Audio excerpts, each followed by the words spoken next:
This program is presented by University of California Television. Like what you learn? Visit our website or follow us on Facebook and Twitter to keep up with the latest UCTV programs. Also, make sure to check out and subscribe to our YouTube original channel, UCTV Prime, available only on YouTube.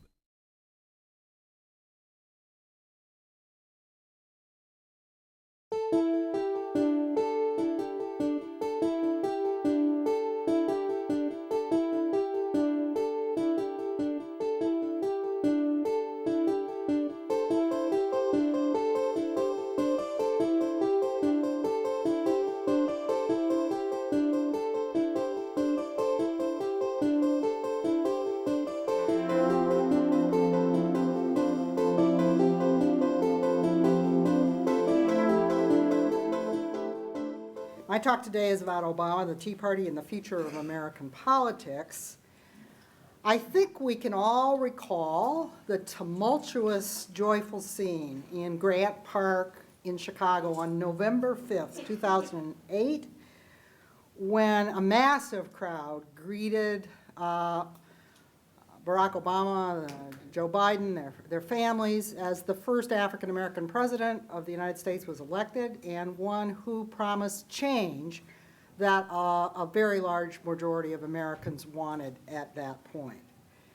It wasn't 2 weeks later that Time magazine had a striking cover on its November 24th, 2008 issue that was called The New Deal: What Barack Obama Can Learn from FDR. It had a picture of an open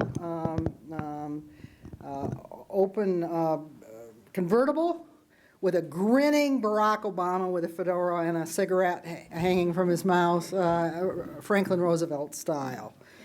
The whole theme of that magazine was very similar to a lot of the punditry and the analysis, the breathless punditry at that moment, that we were on the verge of a second New Deal, that the Democrats and Obama were arriving in Washington and were going to change the direction of American government, and the youthful coalition behind this youthful president was going to relegate the Republicans to permanent oblivion and take the country in a new direction.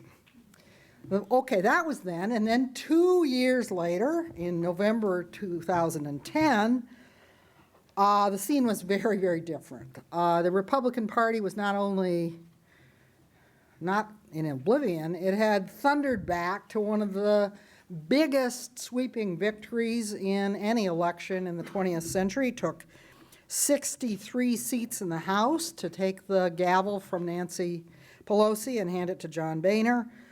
There were big gains in the Senate that brought the Republicans within striking distance of grabbing the majority in 2012. And of course, in many ways, even more important, the huge transformations of state house posts and governorships in key states, including key states like Wisconsin and Florida, Ohio, that Obama would need if he were to win re-election in 2012. So from then on, the question was, why? Did Obama and the Democrats fail to deliver the promised changes? I see people nodding their head yes, and you need to wait till the end of the lecture to argue that. Or did something about what happened in this period re-energize the Republicans and enable them to sweep around? I'm going to be suggesting in this lecture that Obama actually accomplished quite a bit of what he promised, but in ways that provoked and irritated and enraged his enemies and opponents and remained invisible and largely disappointing to his friends. In any event, we can be sure that whatever changes did or did not happen in that first 2 years of Obama's presidency, they did not lead to the expected political payoffs for Democrats. So the sort of marrying of policy redirection to the building of a new political majority that had been envisaged at the time by many analysts at the time of the 2008 election certainly did not occur. So what I am going to do in my remarks today is first address the question of what happened and didn't happen. In other words, were there major transformations that were accomplished in the first 2 years? I can tell you that very little has been accomplished in the last 2 years, so we can concentrate on 2009 and 2010. And then, to the degree that not as much as might have happened as that occurred, why? What were the limits on change, and why did it take certain channels during what I'm going to call Obama's halfway New Deal? Secondly, what happened to the Republican Party? Because during this period, we've seen the Republican Party radicalize. And that's not just me saying it. According to the quantitative measures that political scientists use to measure the ideological positions of parties, the Republican Party has taken the biggest leap to the right in any measurement in the 20th century. So we'll talk about what Obama did and didn't accomplish, why it had this kind of effect of frustrating friends and provoking and mobilizing enemies, what happened with the Republican Party, and then finally we'll end it with some reflections on what next. And next is pretty much now. We're very close to next. Not entirely, but next is the pivot to next is very closely upon us. So let me start by talking about Obama's halfway New Deal. Well, why was it that so many pundits and even some analysts who were more sober thought that there was an opening for a real redirection of government policy and a complementary building of a politics to support it and flow from it in 2008? Well, all right, the Democrats, for the first time really since Clinton's election in 1992, took the presidency and both houses of Congress and did so with more substantial majorities, at least at the electoral in the presidential election for Obama. That's a rare conjuncture, and it happened because both the House and the Senate strengthened their majorities in 2008. The campaign itself had been fought with Obama being pretty clear that he wanted to change directions. In foreign policy, he promised to withdraw from Iraq. He did promise to double down in Afghanistan, so nobody can tell me that he didn't say that. He did. But he promised to withdraw from Iraq. And he also was promising to build a more bottom-up political economy rather than to double down on the sort of trickle-down. He talked about taxes for the first time that any Democrat had in eons, and actually stuck with it when the fire got turned up. He continued to insist that he would raise taxes on people making more than $250,000 a year. He promised and redoubled after he was inaugurated to redirect health policy, major health reform, education policy, environmental policy, and energy policy. And that's just a few of the things he promised. This president was elected with a youthful coalition that saw the highest level of participation since the 60s in a presidential election, with under 45-year-old voters, minorities, women, and very much behind the president and the Democratic Party. The GOP appeared to be in total disarray after the election. It was, and its leaders were in a state of shock. The victories that they managed to eke out in 2008 were restricted to southern states and to the Appalachian chain, into the Ozarks. So a lot of pundits were thinking, too, that Americans would suddenly be open to strong governmental efforts because, of course, all this coincided with a financial and economic meltdown. And Americans were telling pollsters that they were more open to the government stepping in to do something. Now, I have to say that even at the moment, at the height of the hysteria, that there would be a second New Deal, there were analysts in my profession of political science, and it's such a dour profession, who were saying, wait a minute. And they were pointing to some things that I think even the White House and probably a lot of people in both political parties knew, which is that the 2010 election was going to see a much less of a turnout than 2012, that Americans will often say they want government to do things, but are quite wary, especially in crisis periods, when government appears to be doing too much. So there were reasons to think that the Republicans were going to make more of a rebound than the Time magazine suggested, and that much of what happened was going to happen quickly, and might or might not be popular. The first months of Obama's presidency, though, seemed to underscore the positive narrative. His popularity remained sky high. The Democrats put through a fairly sweeping American Recovery and Reinvestment Act and various other laws such as the Lilly Ledbetter Fair Pay Act that had been blocked under Republicans for the previous 8 years. It looked as if possibly the president's first budget was anything but the usual snoozy document. It reiterated the promise to move forward with comprehensive health reform that would expand coverage to the millions who didn't have it or were losing it in the economy. It committed to education reforms, and it committed to energy and environmental legislation, including a version of cap and trade. And that's only a few things. There were many other agendas being pressed by Democrats in Congress. So it looked for a while as if this kind of burst of redirection in government policy might happen, and that popularity for Obama, if not all the Democrats, might be sustained.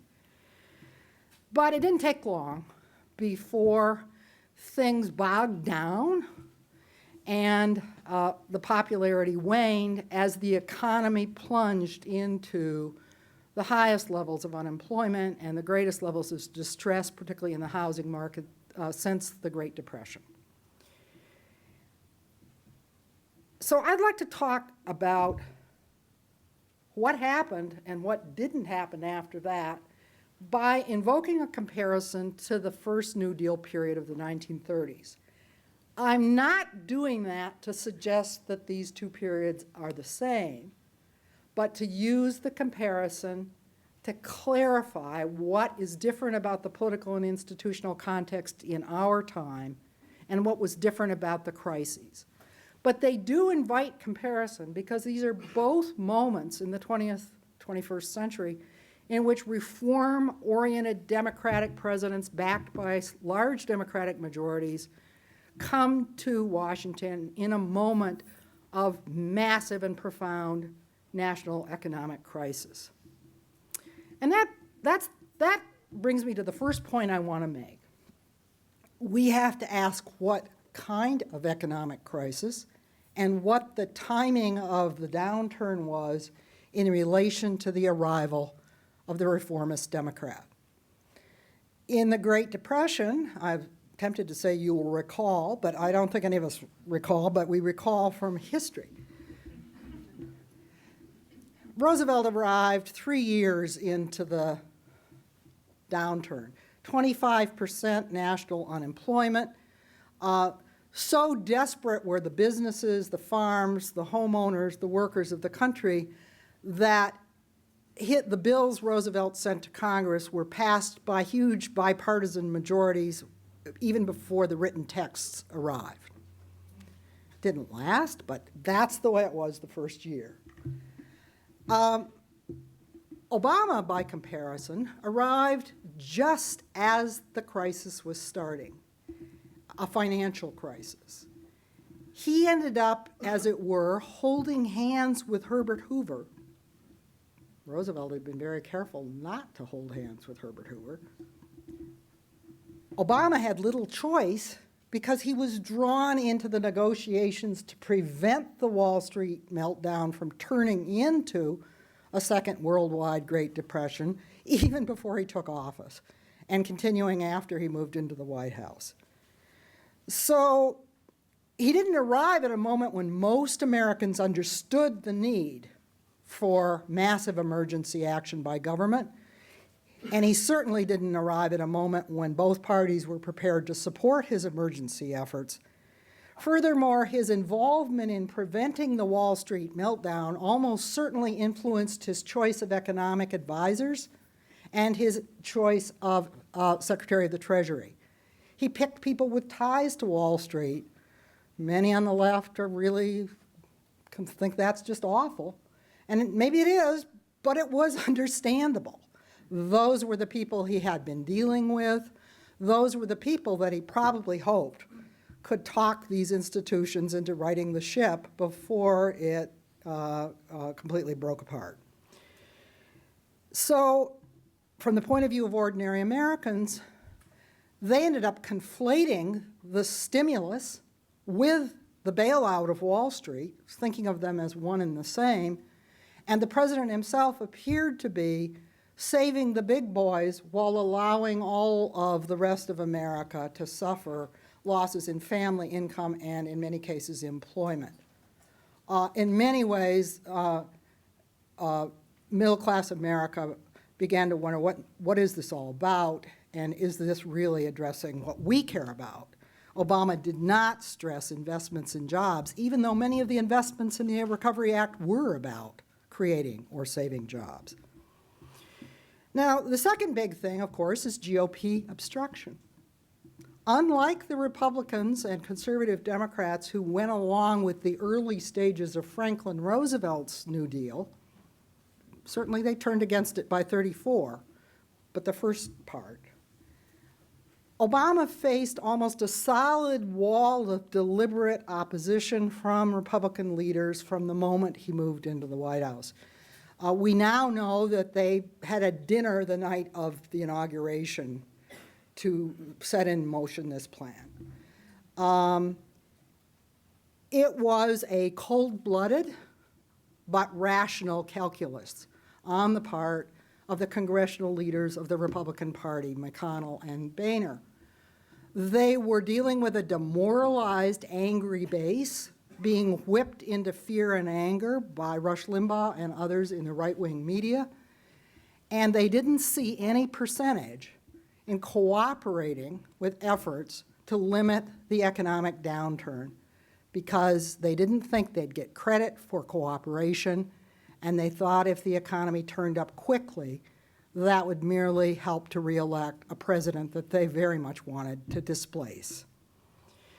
Obama was slow to recognize, I think it's fair to say, that he wasn't getting any cooperation from these folks. But it's empirically obvious from the record. The stimulus was cut back and barely eked through after a few of what counted at that time as moderate Republicans were allowed to take much of the spending out of the measure and place more emphasis on tax cuts, which are not as stimulative of growth. And we all know, that the long battle for the Affordable Care Act, which passed only 15 months into Obama's presidency, was greatly slowed down by the willingness of Republican leaders in the Senate to crack the whip and impede every single move on every appointment, every legislative step about that bill and everything else, grinding the Senate to a virtual halt during and after that struggle. So that's a second difference. Now, another difference from the 30s would be not so much that there were conflicts between conservatives and liberals in the 1930s, and much of the rhetoric of politics in the 1930s was just as, shall we say, unlimited in its demonization of the opponent as anything we hear now.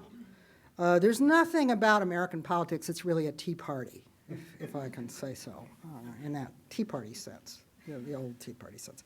It's a contact sport, and there's a lot of vituperation in periods of mobilization and crisis.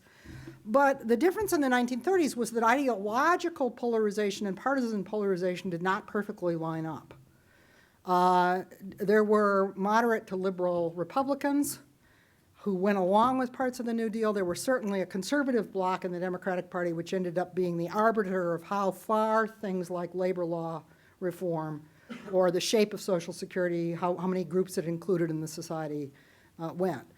And you might say, well, what difference does that make? There's polarization in both cases between conservatives and liberals, but what I would argue that in the Obama period, by the time he had already arrived in office, this had already happened, the sharp polarization that lines up conservatives with Republicans and liberals and moderates with Democrats was so extreme already that gave party leaders in the Republican Party a more effective means for disciplining their cohorts who were like-minded, and more of an ability to line up a message of opposition that is highly ideological with the wielding of congressional power.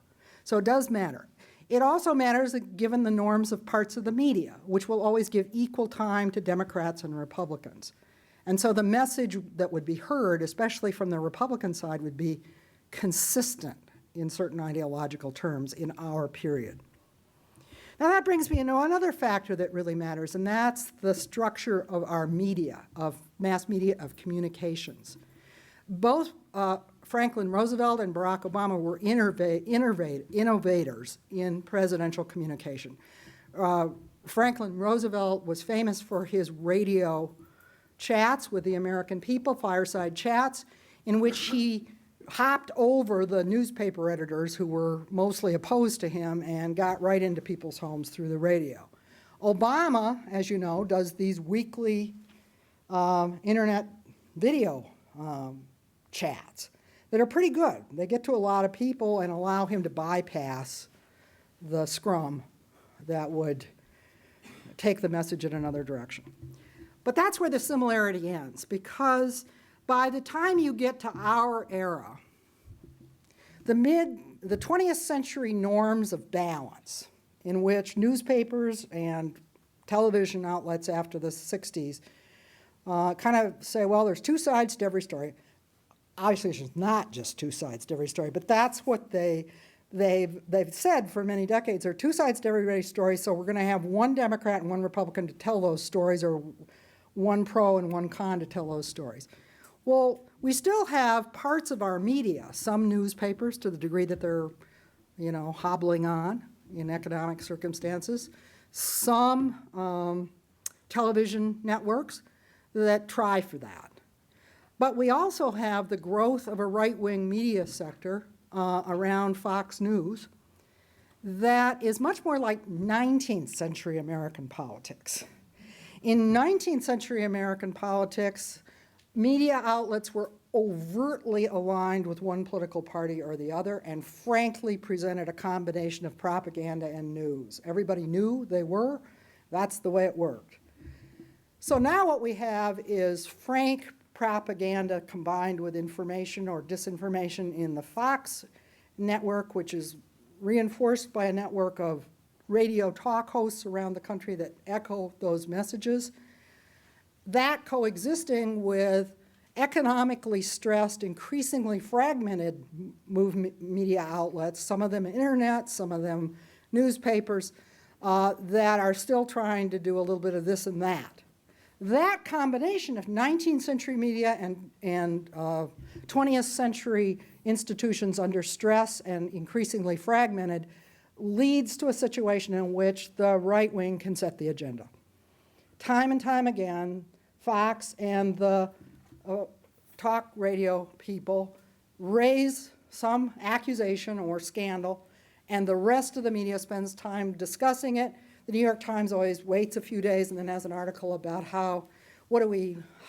that's sort of meta, but should we really be talking about death panels, in the Health Care Act?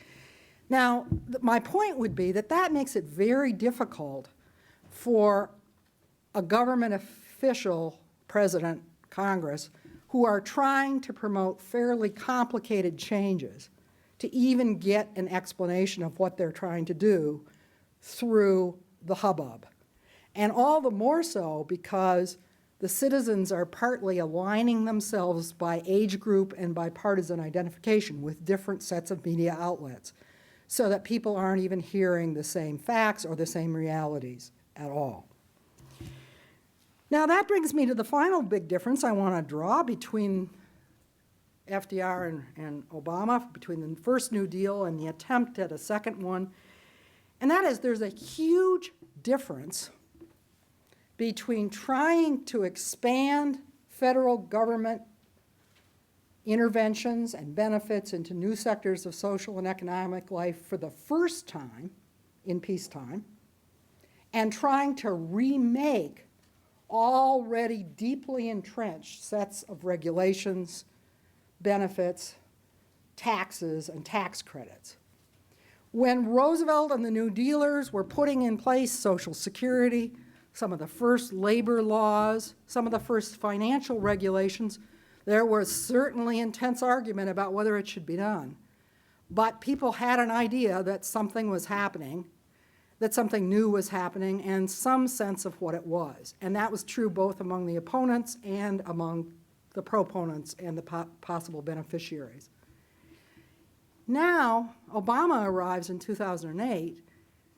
He is proposing to move social policy and tax policy in a somewhat more middle class and lower income friendly direction, and to make it a little bit less tilted toward business and the very wealthy. But he's proposing to do that in an era of tight fiscal constraints, with a budget very much out of balance before he arrived after the Bush wars and social policy measures had busted the deficit picture for the long run. And he is proposing to change things that are already embedded in the life of business sectors and in the lives of families and communities, but often in ways they don't see.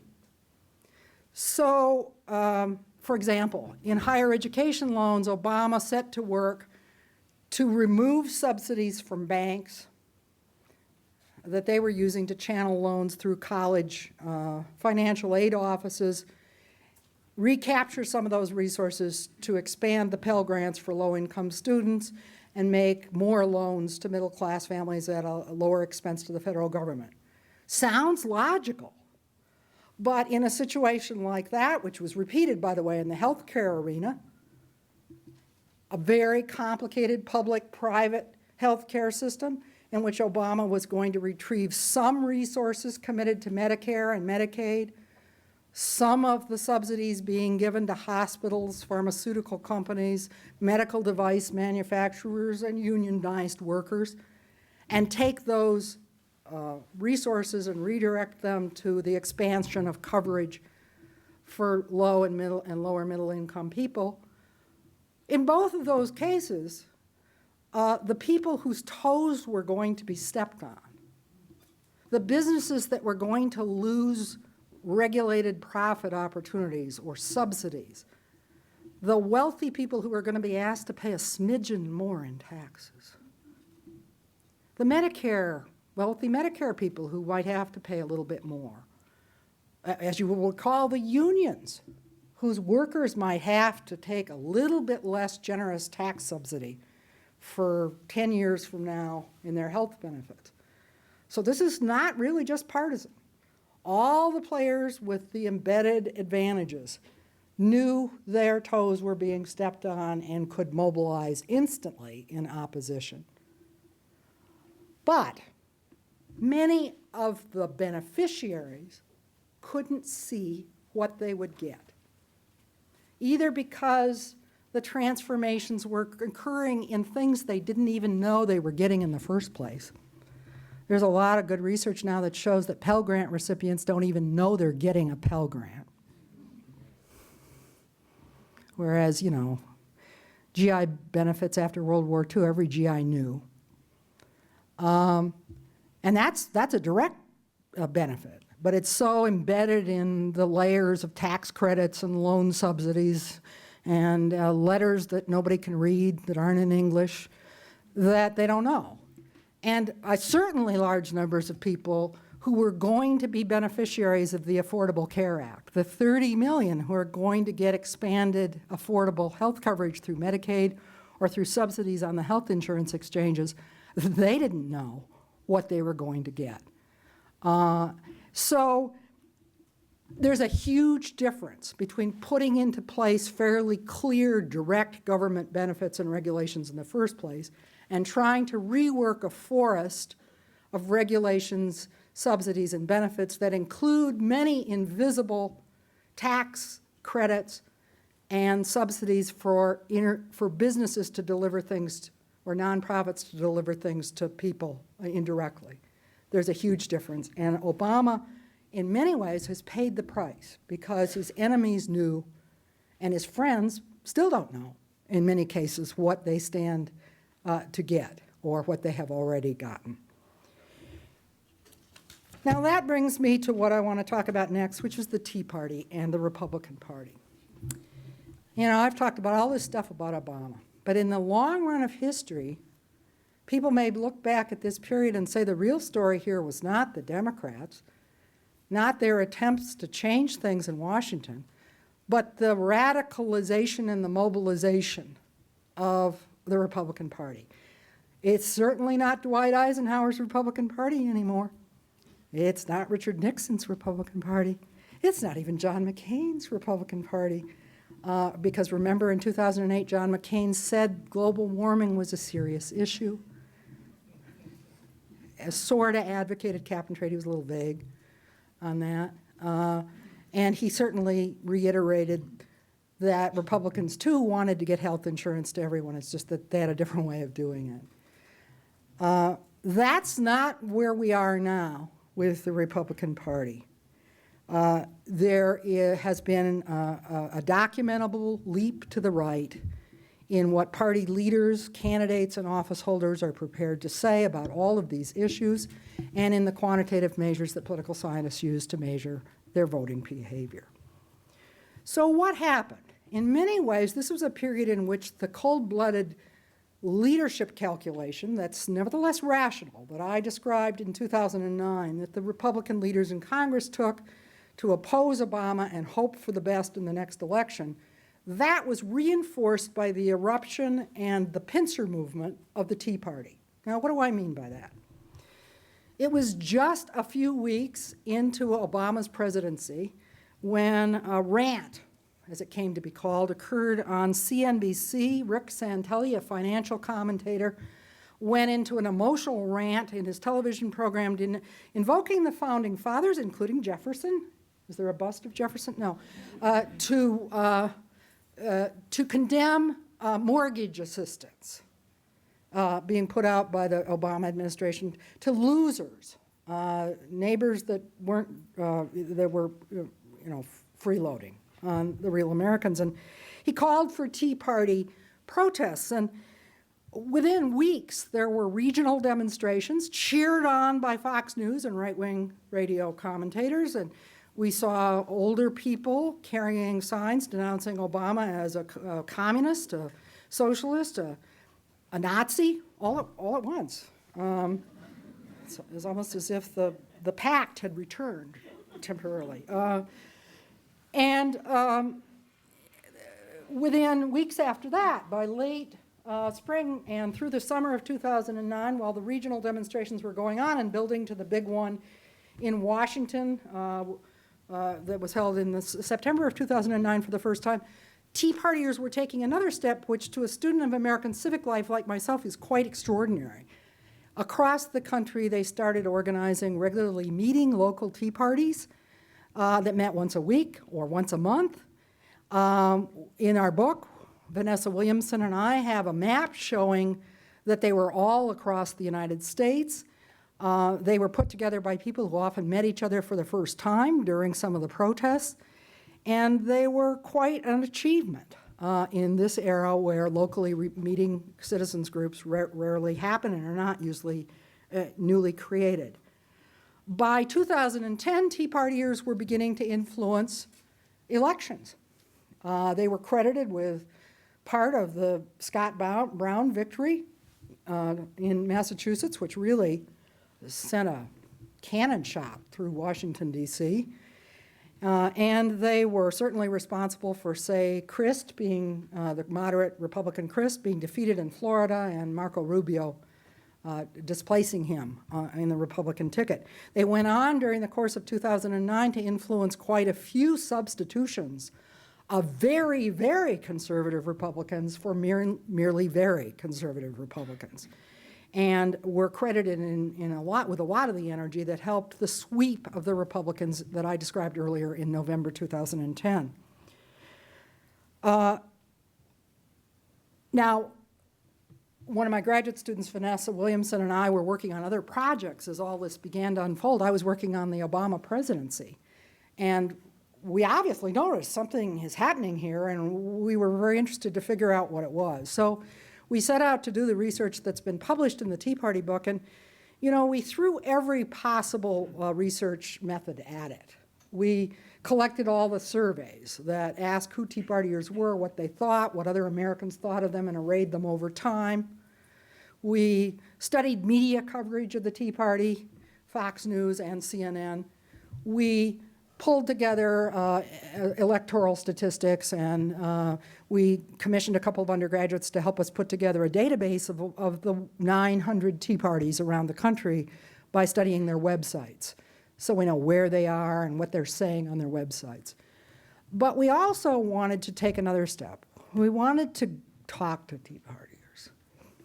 Now, that was a new one for me.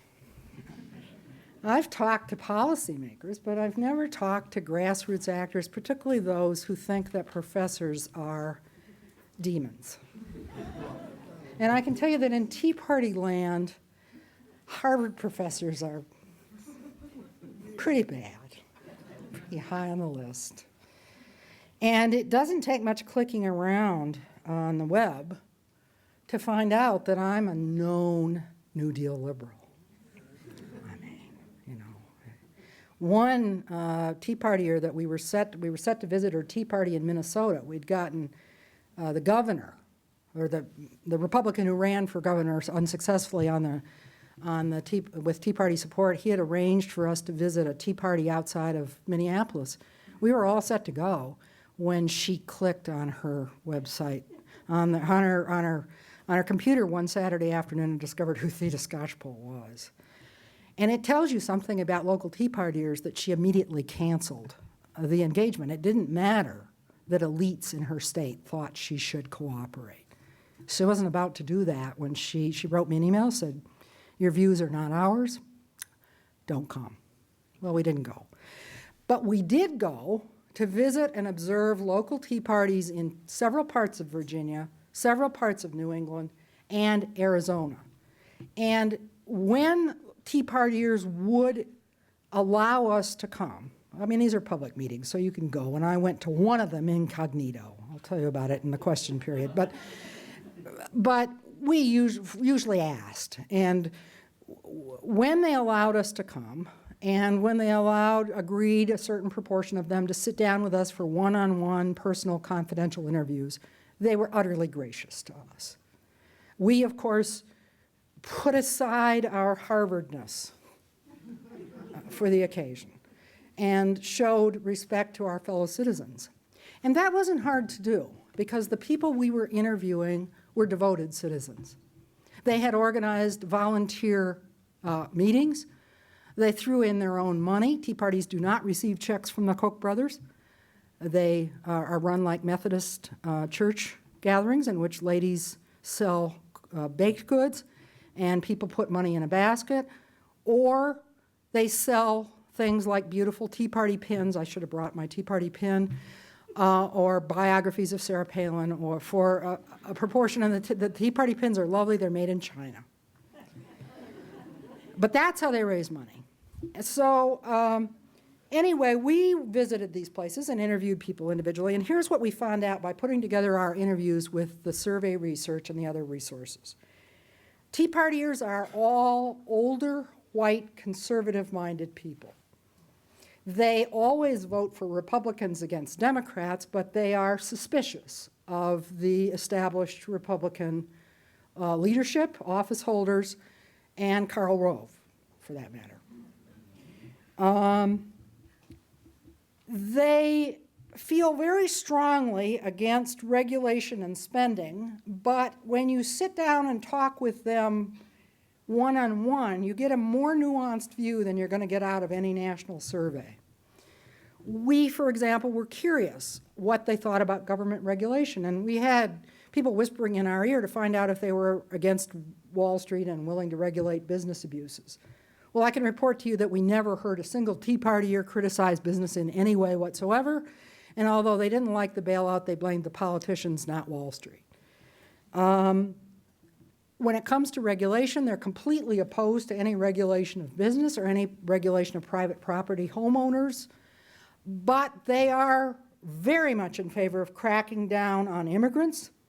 All Tea Partiers in all parts of the country believe the United States is being overrun by illegal immigrants who are crowding into our emergency rooms and our schools and taking taxpayer-funded resources that they don't have a right to, and they want the toughest possible enforcement at the border and in their communities against immigrants who are not documented. About half of Tea Partiers are also Christian conservatives, and they want to crack down on homosexuals, abortion, and family behavior. What about spending? Now, I will admit that Vanessa and I, going into this research, were skeptical that a lot of older people, and most Tea Partiers, I fit right in, most Tea Partiers are 45 and above, almost all, and most are 55 or 60 or above, and when you go to a Tea Party meeting, you arrive there and there are big Buick-like cars with, bumper stickers like redistribute my work ethic, keep working, millions on welfare depend on you, things like that, or one's attacking Obama.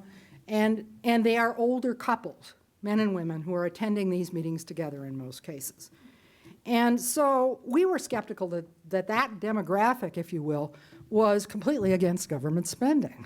I mean, they're on Social Security, they're on Medicare, and they're on veterans benefits, and they know those are government benefits. Don't let anybody tell you these are stupid people who don't know. They know, and they think they deserve them. Just like most Americans, they think they've worked a lifetime and they've paid their taxes and they deserve these benefits. They've earned them. So what kind of government spending are they against? Well, it turns out they're against government spending for freeloaders and moochers. I think we've heard this just recently. And who are the freeloaders and the moochers? I mean, we wanted to know, so we were all ears. And I have to tell you that in these interviews, we just listened.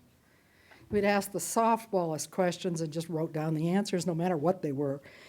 So obviously illegal immigrants. They're big on the moocher freeloader scale. Next would be lower income people who, given the way they're talked about, are often people of color. Although people were very careful in interviews with us never to overtly make racist statements, except against Muslims. No holds barred there. And young people. Young people. That was one of the most surprising things we discovered in the interviews. People would cite their own grandkids and their own grandnephews as examples of freeloaders. They wanted Pell Grants. They wanted food stamps. They wanted help going to college. They were moving in back home with mom and dad and not finding jobs. And they supported that Obama in a lot of cases. Now, older people, I can tell you, do sit around and gripe about young people. It happens. But in Tea Party circles, it has a harder edge to it. It's tied to a political fear that those people are asking for taxpayer-supported benefits that they don't deserve, that they're getting ahead of themselves. Now, obviously, hatred of Barack Obama, brings together all of these things at once. He's a Democrat. That's his biggest problem. And remember, the right wing in this country went after Clinton with just as much ferocity. So frankly, whenever one party takes everything in Washington, that mobilizes the activists of the opposite party. And I mean, when George W. Bush moved into the White House with 2 houses of Republicans behind him, there was despair in Cambridge, Massachusetts. I can report that. People didn't mobilize as fast, perhaps, but they thought they'd lost their country. And that's what these conservatives think when all Democrats move in, that they've lost their country. And I think it was even more shocking that they'd lost it to somebody named Barack Hussein Obama. His black skin may be part of it, but I think his foreign father is a bigger part of it because of the sense that America's place in the world is changing and that he might be tied to the Muslims. And that he's young, that he's a constitutional law professor who hangs out with Henry Louis Gates at Harvard, that he is adored by the young. One woman said to us, 2 million young people yelling, Obama, Obama, Obama. You could hear in her voice the fear about what that could possibly mean. So he is the perfect storm. He represents all the changes, generational, racial, immigrant, moral, that these people fear and want to fend off. Our country is being taken away from us. That's what they say, and that's what they feel. And when you interview them individually, what you hear is not so much anger as fear. And fear is a powerful, powerful political mobilizer. Now, the other part of the Tea Party that I haven't mentioned, I will quickly, has nothing to do with grassroots anger or fear. It's long-standing, ultra-free market, billionaire-backed advocacy groups that for decades have been working to turn Social Security and Medicare into private subsidies for insurance companies, to privatize them, or Wall Street, that want to get rid of all regulations, that above all want to block environmental regulations of any kind and dismantle the EPA. Dick Armey and Freedom Works, the Koch brothers and Americans for Prosperity, and various other very professionally run, very opulently backed advocacy groups that, when this eruption emerged, jumped on the bandwagon, renamed part of themselves the Tea Party in many cases, and put their elites in front of the camera to speak for what the Tea Party wanted. So soon we have the 70-year-old Dick Armey, a former Republican leader in the House, a 15-year lobbyist for business interests, presenting himself as a revolutionary leader in front of the media to tell the media, after 2010, media needs spokespeople for the Tea Party, and the decentralized grassroots groups are no good for that, so they put the Dick Armeys up there. And they tell everybody the Tea Party wants to get rid of Social Security and Medicare. Think of the irony of that. All right, now let me bring us to the present and stop so that we can have a discussion. Obviously, American politics is not dull in our period.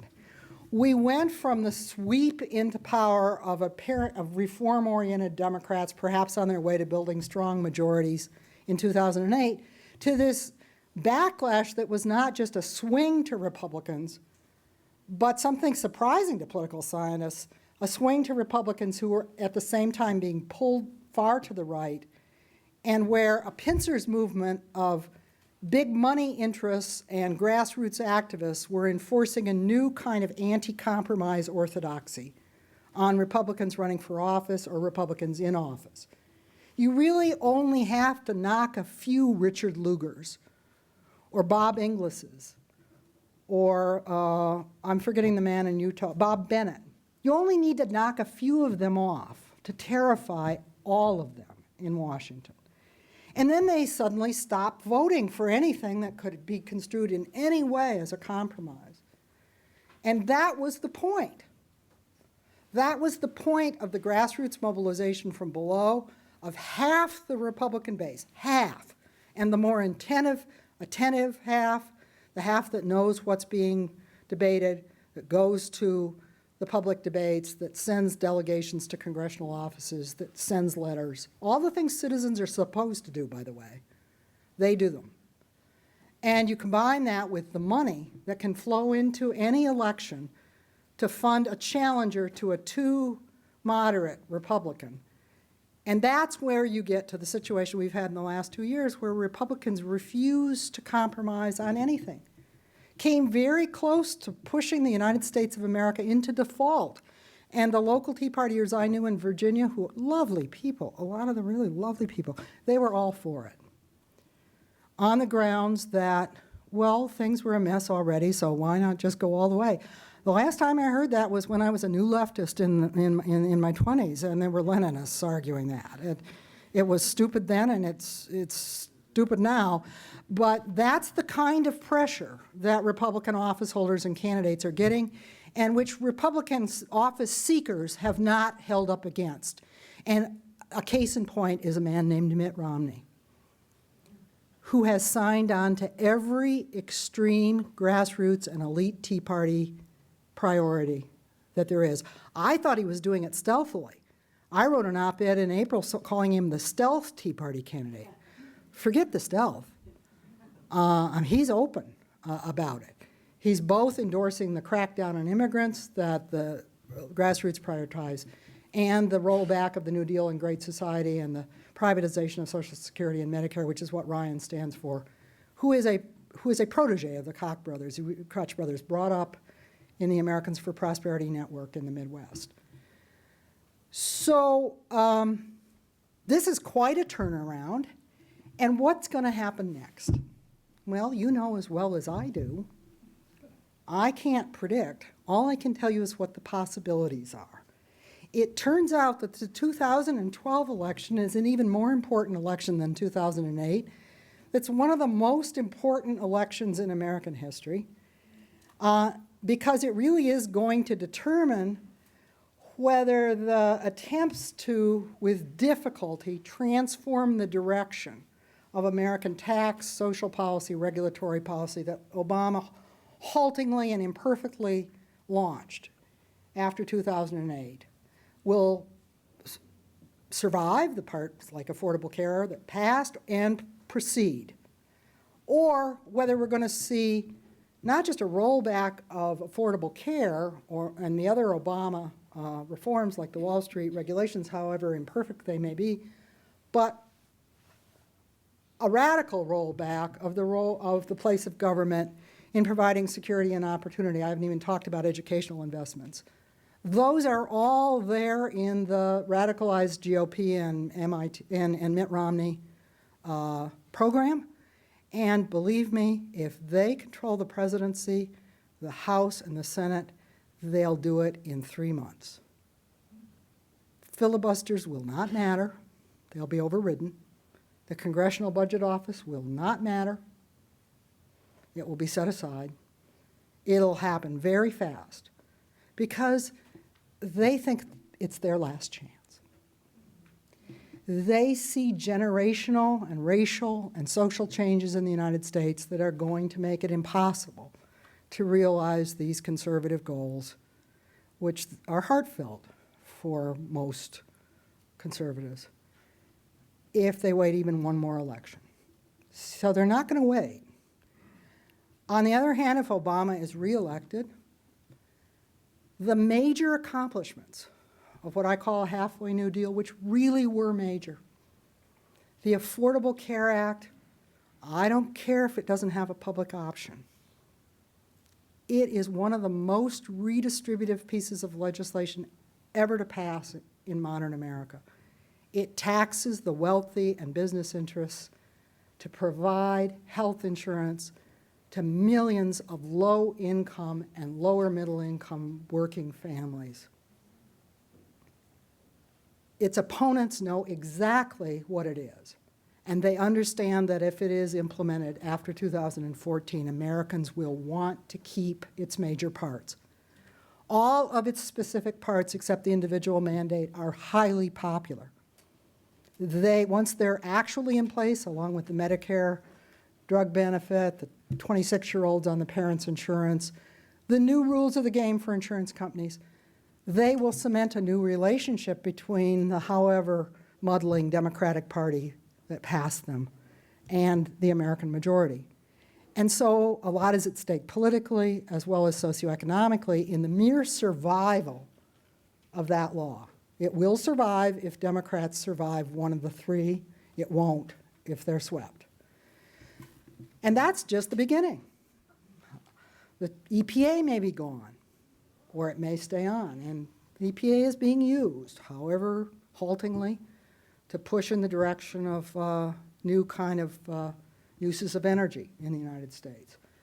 The student loan reforms, the investments in education, they won't survive perhaps in as generously funded a way as anybody thinks is necessary, but they'll be there, and that's a big difference from not being there.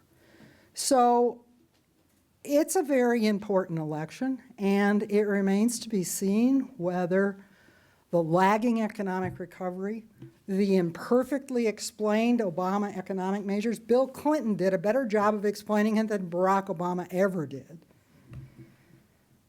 and the irritating changes whose payoffs to the majority are not yet clear, whether with all of that baggage, Obama can squeak through to re-election. Now, the one reason to think it might happen, apart from Mitt Romney,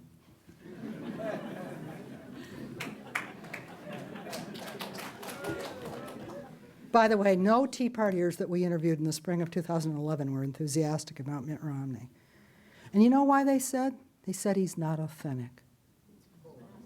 Not authentic. People didn't name policies. They said he's not authentic. I wrote in my notes something we can all agree on.